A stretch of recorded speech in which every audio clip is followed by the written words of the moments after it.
Hey guys, this is Anor Londo, giving you part 16 of my Dark Souls 3 walkthrough. Today we're gonna finish up this Irithyll place or area and move on to the next. Also gonna finish the quest line of Anri and see her quest come to a close. And we're gonna do our next Lord of Cinder. Actually, we're gonna do two bosses in this episode, I think. So, lots to look forward to. I really thought Anri's questline was gonna be like one of the pretty similar to Solaire's questline in Dark Souls 1. Like either he sticks with you the entire game and helps you and shit, and ends up fighting the final boss with you, or he ends up dying a terrible death like he does in the Demon Ruins, I think. But Anri's questline wasn't meant to be so, at least from my first couple of playthroughs. Without watching some walkthroughs, I didn't manage to get her true ending, and that's a shortcut down to Pontiff Sullivan's bonfire, by the way. But again, it's Yuri of Londo who has pushed us to follow this path in Anri's questline, starting with talking to her in Crucifixion Woods, and then we found her again alone, separated from Horus in what's it called? The Tomb of the Giants, a kind of place where High Lord Volnir is. The catacombs thingy. Shoot. Catacombs of Karthus, yeah, that's right. So she is separated from Horus there. And later we find Horus hollowed and kill him.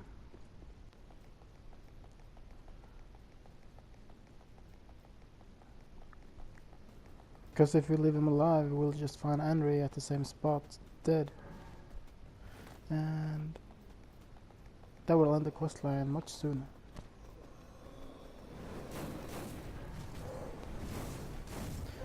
Just speeding up this part. Okay, this is where we started, and we're gonna be taking this Titanite scale, and then we're gonna do something very reminiscent of the first Dark Souls game. And I think you all know what it's about when you see or hear those sounds of the Great Bow. Yeah, Silver Knights. Anor Londo style.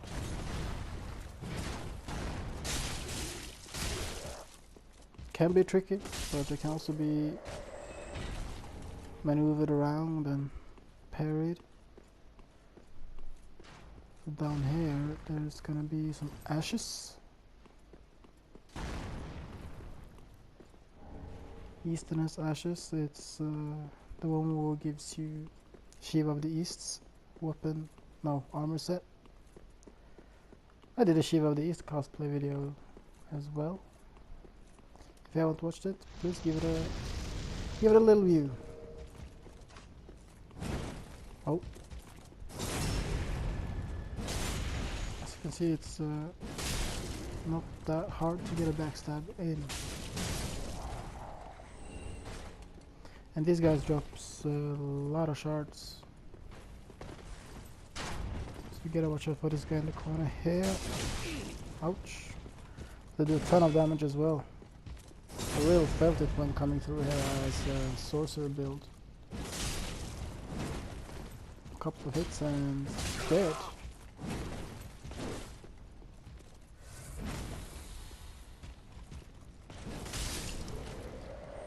That's the nice thing with the Dark Sword R2, that you like can wait for the enemy to run into the attack. But I love that section. Do the plunging attacks. So many people in PvP. It looks badass when you land it. Oh, crud. Oh well.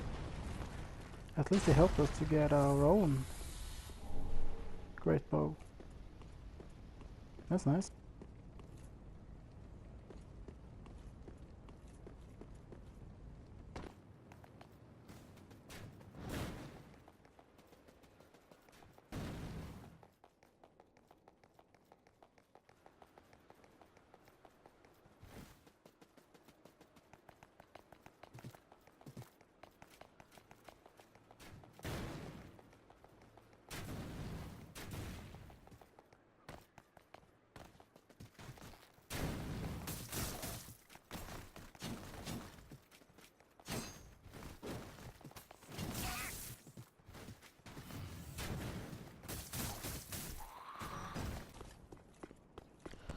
And then we're gonna move down here to open a shortcut before moving on.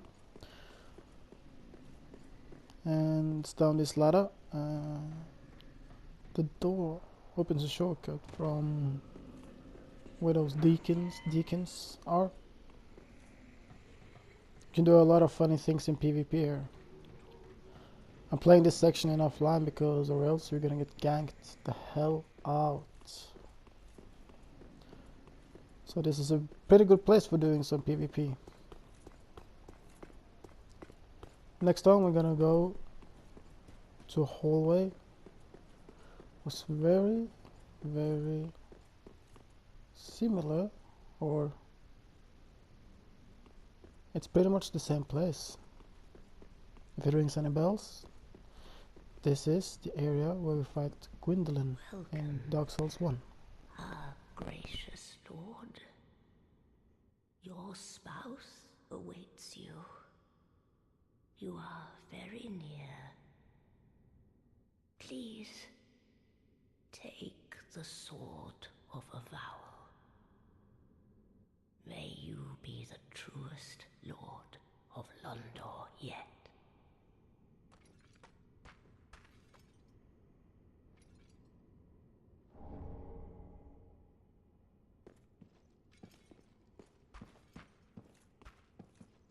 Your spouse.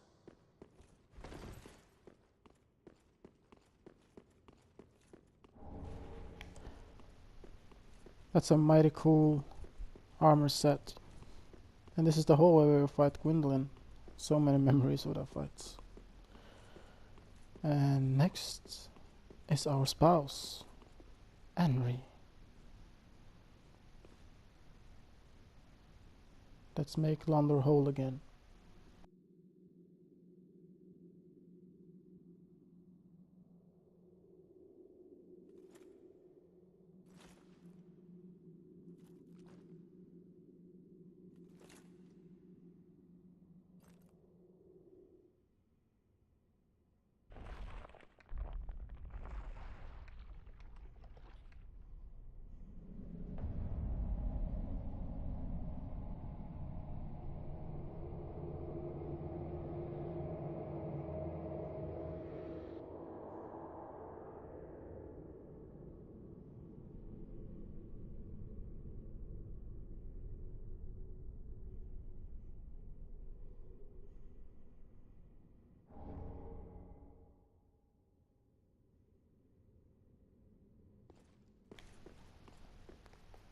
And that looked brutal.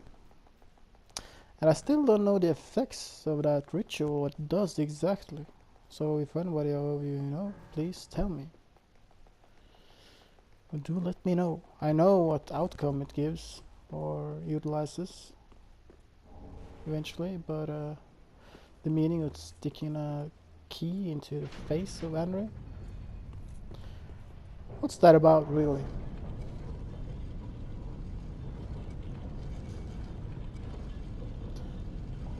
So now we've seen many similarities to Anor Londo from Dark Souls 1, right?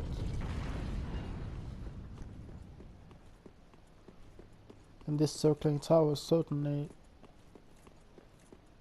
is the one from the first game.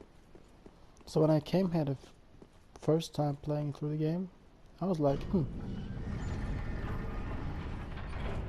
maybe the Irithyll folk. Maybe Irithyll was Anor Londo before, or vice versa. And then you come over here and see those. Oh, see that stairwell. And boom. Anor Londo.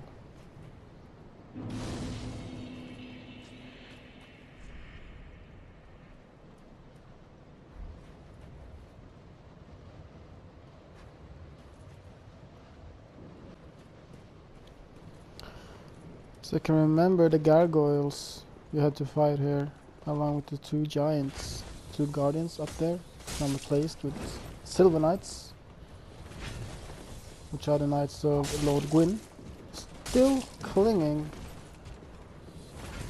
to the remnants of Anor Londo. That's pretty cool. I was so intrigued when I first saw this. So many questions when you walk here for the first time. Are you gonna see Questline in snow? Are you gonna meet the giant blacksmith? And so on and so on. We'll get answers sooner or later. This knight is kinda stronger, a little bit. Hence the big bad red eyes. But no matter. Nobody will be able to stop me. Oh. Completing my quest of making Londo whole again. Like that. So I don't know if you guys watched the announcement trailer of the new Dark Souls DLC, which to many surprise wasn't about Londo, as many predicted. It more looks like it's gonna be a return to the painted world of Ariamis. And if you haven't watched the trailer, search it up and have a look. It looks pretty intriguing. And this is where the big blacksmith was. He's still here, but he has fallen. Poor guy. So for the DLCs, we might still see a Londo DLC, but maybe it's the last one, because I heard it was supposed to be 2 DLCs. So it'll be fun. It's gonna launch October 25th or something. I'll be sure to be covering it as well.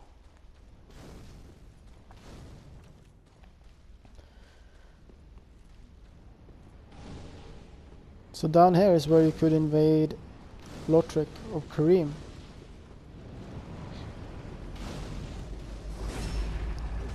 To get even for him killing the Firekeeper in Firelink Shrine in the first game. But it's now filled with these sludges and a bunch of deacons of the deep. The deacons doesn't pose much of a threat, other than their fireballs at range, which can be a little irritating. You also can farm these deacons to get human dregs, the covenant item for leveling in Aldrich Faithful, which I did for some hours in total on my main character. And we're gonna be opening this door, but then we gotta fight this guy. Remember this guy from Cathedral of the Deep? He can petrify your ass if you're not careful. Oh.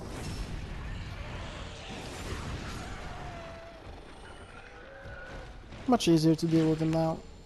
And he gives us Aldrich's ruby. Push this lever, and we're good to fight the boss, which is gonna be our last Lord of Cinder.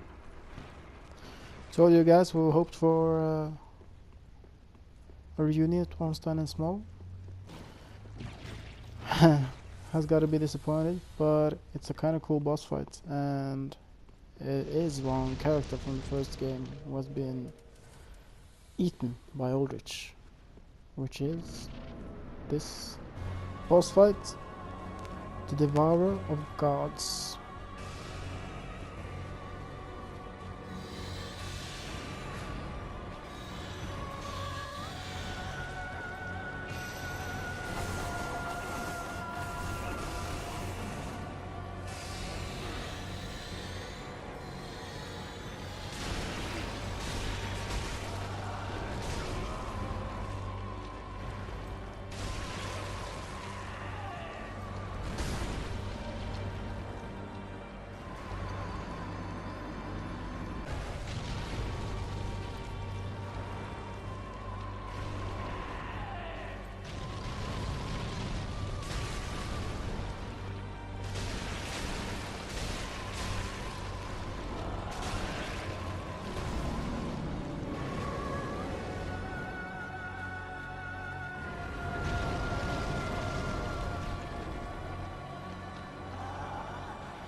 Unkindled one. The fire fades and awaits its one last lord.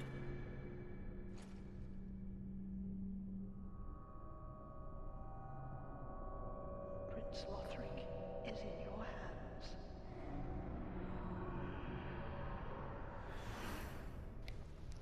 And that was Save his soul. Aldrich, the Devourer of Gods, who has devoured Gwyndolin, hence his similar appearance to him. And now we're gonna be teleported back to Lothric, and we're gonna jump right into another boss fight. So stay put.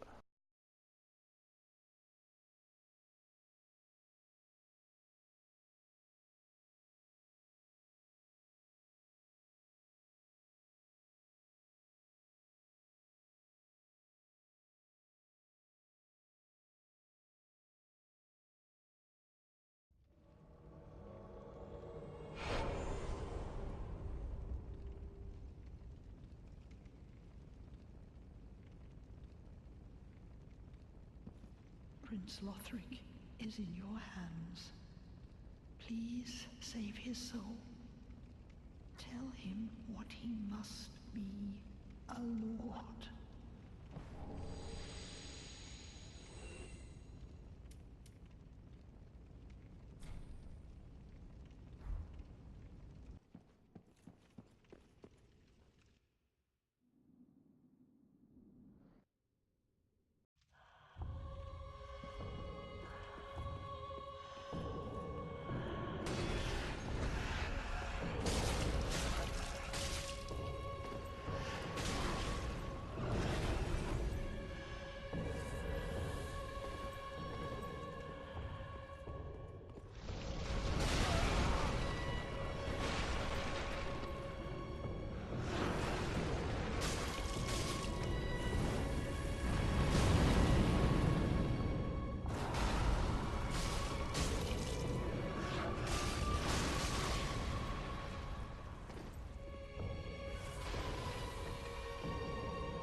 So that was the Dancer of the Boreal Valley. As I mentioned before, I think Pontiff Sullivan sent the Dancer and Vort, the second boss fight, as these as his Outrager knights, or what are they called again, and made them the vile monsters that they are by giving them his rings. Oh crap, these knights are friggin' harder now.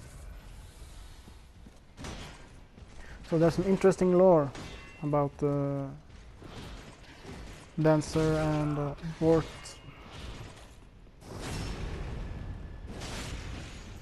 There's many theories who the dancer's identity really is, and there's a lot of cool suggestion, and there's a lot of what should I call vast theories. But then again, everything is worth reading in this game. You never know.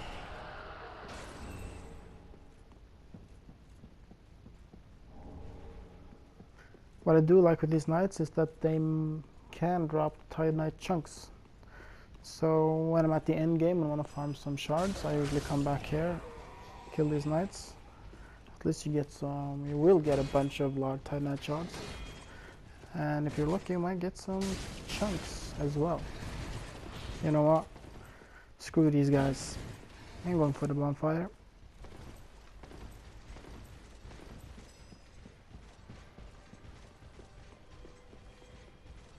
This is right here.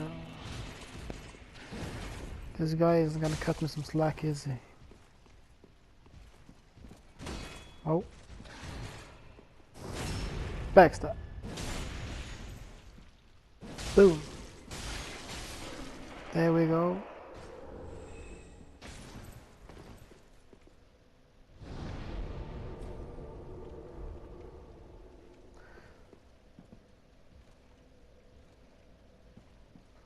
Proceeding into Lothric Castle.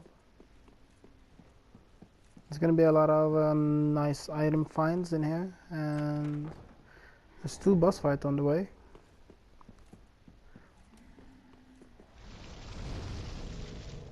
And it's the last load of cinder boss at the top of this place, which is really cool. And with that, there's not that much left of the game, really.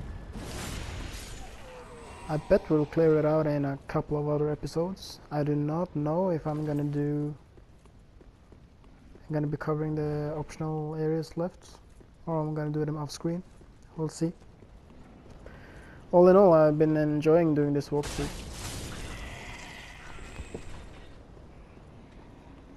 And I hope you viewers liked it too.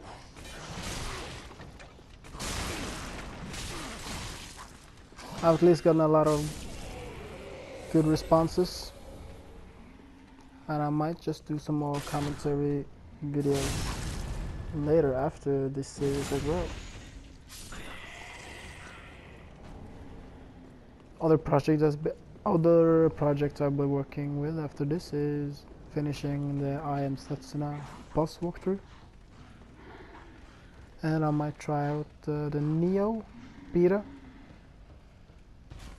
Samurai Souls, and these guys again.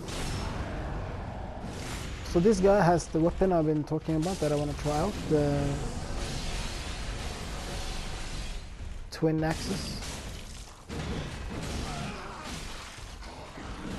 God damn it.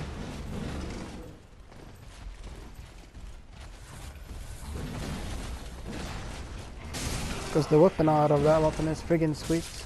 It's like a Beyblade kind of effect. Oh, and I got it. Cool. Maybe I'll try it out for the next video. Damn it. Oh, that was close. You know it's getting serious when the mobs are throwing Lord's talismans at you, making you unable to heal.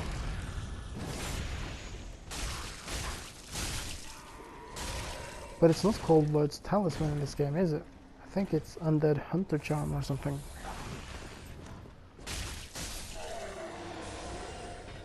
Oh, I think that hit me. No matter, it's not that too far left to the bonfire. It's really interesting to see, like, it's like a last garrison or last barricade in Lothric. So they must be guarding something important, right? And exactly what they're guarding is what we're gonna find out in the next episode. So here's the bonfire, and it's gonna be the end of this part. I've been Anor Londo. Thank you for watching.